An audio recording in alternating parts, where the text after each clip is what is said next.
Hello, everyone, and welcome to another episode of Walk and Talk with Josh. I'm with Dean Rich Freer. Rich, thanks for joining me. Thank you. Thanks for coming to the law school. Absolutely. Love being over at the law school. So we're going to do a little walk and talk today. All right. Exactly. So, Rich, you've been around the law school for a long time. Dean, 6 months. We'll get to that later. But tell me about your kind of arrival at the law school. When did that happen? How did that happen? I started here in 1983. Wow. My wife and I are Southern California kids. We grew up in San Diego. Never thought we'd live east of Pasadena. Practiced law in Los Angeles. But I'd done a clerkship in South Carolina, and we discovered that we liked this part of the world. When it came time to go into the academic life, we only applied in the Southeast. Luckily, I had a job offer at Emory, and we've been here ever since. That's incredible. 41 years. Yes. 41 years. Yes. So you were a professor for many years. Yes. Taught. What'd you teach? How was that experience? Yes, oh, it was great. I taught civil procedure, which is about how civil litigation works, what kinds of cases go to state court, federal court, basically really on the ground lawyering. Yes. For litigators. And I loved it. I did adjunct courses to that with complex litigation in federal courts. And it was just, it's a dream come true. That's and awesome. that's what I write in. That's my field. Awesome. So teaching for many years, do you think you're going to end up in administration? No, this seems like an atypical path. Yeah. But having been dean now for 6 months, I realize what a huge advantage it is to have been here my entire professional career. Yep. I'm able to see the arc. I'm able to see 4 decades of progress here at the law school. And I see this trajectory. And it's just such an honor now to be dean and to continue on that. And that's what is so exciting about this. What a gift. What a gift. So, Rich, you know that the person who hired me actually made a transition. Bill Fox had been dean of campus life for many years, beloved amongst the alumni community, and then became head of alumni development.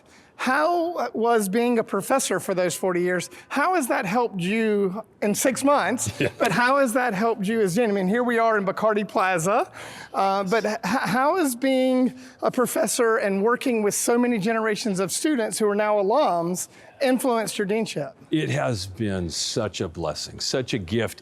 And in fact, we are in Bacardi Plaza, as you note. Yep. And Facundo is an alum and a good friend. But what I find such a blessing is that I'm able to watch alumni graduate, go out and do what they do. And 41 years worth of alumni. Yes. I have alumni who are now retired. And it's just such a blessing. And alumni are so supportive. Every time I meet with alumni, they say, what can we do to help? Absolutely. And it's just been remarkable. And I always tell them one way they reflect so greatly on the law school is just by being who you are, by being an Emory lawyer, by being a professional leading your community, you reflect more positive things, more credit on this law school than any PR campaign. Yeah. Well, before we move forward, I know that you didn't know Facundo well, but you had the chance to visit with him as you had been selected, but before you became dean, and he gave you some advice. He gave me some great advice. Went down to see Facundo. I was with John Latham, went with me, and we went down and had dinner, and I had known Facundo, but he had never taken a class from me. He had avoided me when he was here. His class of 96. And I asked him for executive advice. I said, I've never been an executive. Can you give me some advice? I've been a teacher all these years. And he said, yes, when you have someone propose an initiative to you, do not just say no, because you're building a team. You can't do that. Secondly, do not just say, we don't have the money, because they'll see you spending money somewhere else. Absolutely. What you do is you hold that initiative up to the mission, to the goal. And if it doesn't track, then we're not going to do it, no matter how wonderful it may be in the abstract. Some good ideas. Exactly right. And that's how we came up with the nautical metaphor of true north, that it's a compass setting. You have to know your true north. So everything we do We hold it up to true north. And I have a compass on my I was going to say, I just came from your office and saw that compass on your desk. Exactly. Well, Facundo gave you good advice, and I've listened to that advice myself as I lead an organization. Yes. So, Rich, you've led us in the perfect direction. So you've been dean for 6 months. You've gotten this advice. What is True North? What is your vision for the law school as you look out over the next 5 years? Well, that is something that I'm so glad to talk about. Yes.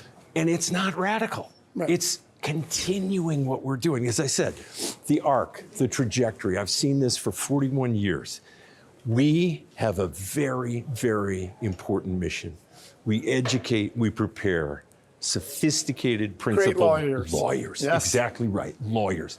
And we know that in doing that, this really is a noble cause. Yeah. Because, practicing law is a service profession. That's what makes it a noble profession. It's about spending your entire professional life solving other people's problems. Right. That's a hard task. It's not a job, that's a calling. Right. And this is who we get to work with. I say I'm in a vocation. Right? Exactly, It's exactly. a calling. It's a calling. It absolutely is, and it is such a thrill to work with these young people along that line. So that's the True North. So as you think about your principles going forward, yes. I hear you focused on some key objectives. There are some key objectives, that's right.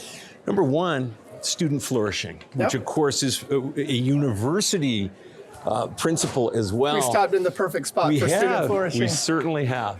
And it's so nice to have them back and hear all the voices.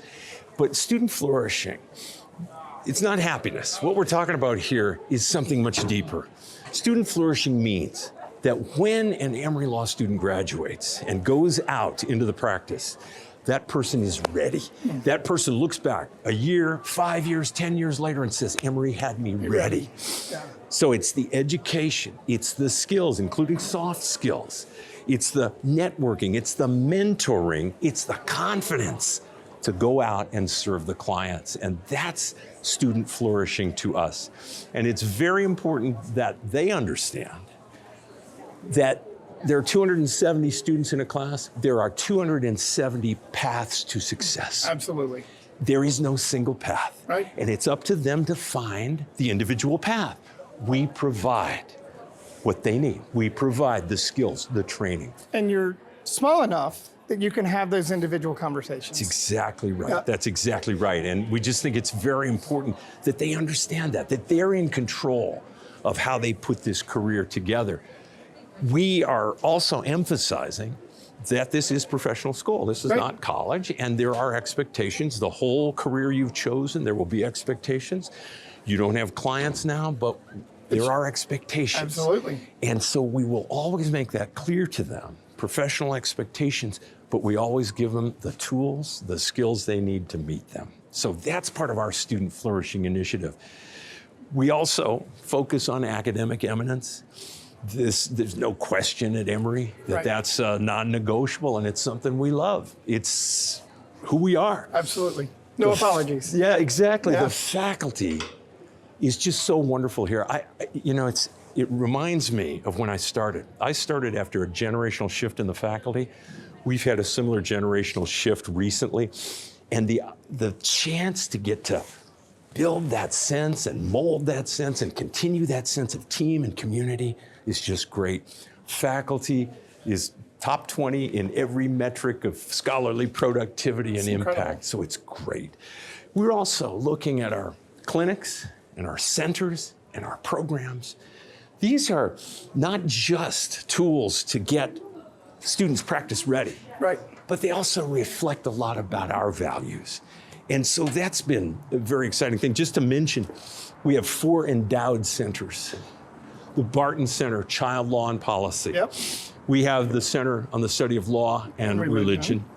We have the Center on Civil Rights and Social Justice, and the brand new William and Jane Carney Center for Business and Transactional Law. Which is brand new. Central. And you held it up to that true north. Exactly. And that's exactly what the law school needs to be doing. It's exactly right. And it leverages our home in this city.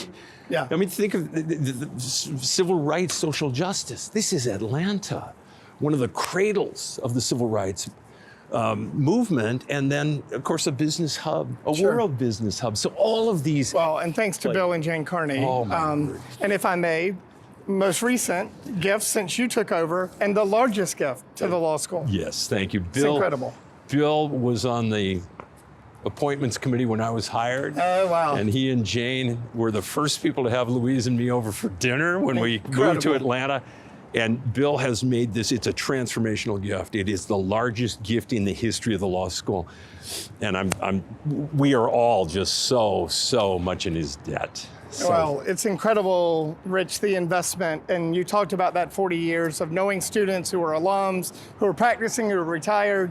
But we need them. We need them to come back. We need them to get involved. We've gone from the Bacardi Plaza to the Reese Plaza. Phil Reese, another good friend that we all know. Yes. But as you think about certainly the work that we do together, that I lead in partnership with the law school and all of our schools here, how can alumni get involved and support what it is that you just outlined and are trying to accomplish? Well, there are so many ways.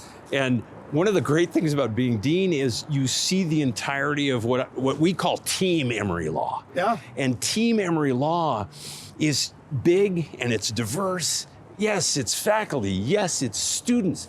But one of the things as dean is I get to know the staff and see how much they do, because things don't happen otherwise.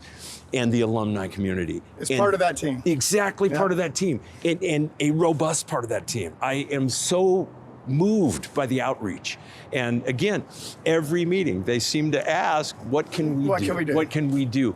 And so that sense of excitement, and as I said, I really mean it, they reflect so well on us just by being who they are, 100%. Being an Emory lawyer. But so many people have stepped up in other ways with advice and with adjunct teaching, with philanthropy. There are so many ways, and I'm mentoring our students, providing internships in the summer at their firms or companies. Not everybody's at a firm. Exactly right. So many paths. Exactly right. And mentoring is another part of student flourishing, and we're getting that program honed even further, just so no student who wants an attorney mentor will go without one. And it's a whole pipeline of support, but the alumni are absolutely indispensable. Critical to that. Absolutely indispensable. Well, Dean Freer, it is an honor to be part of Team Law.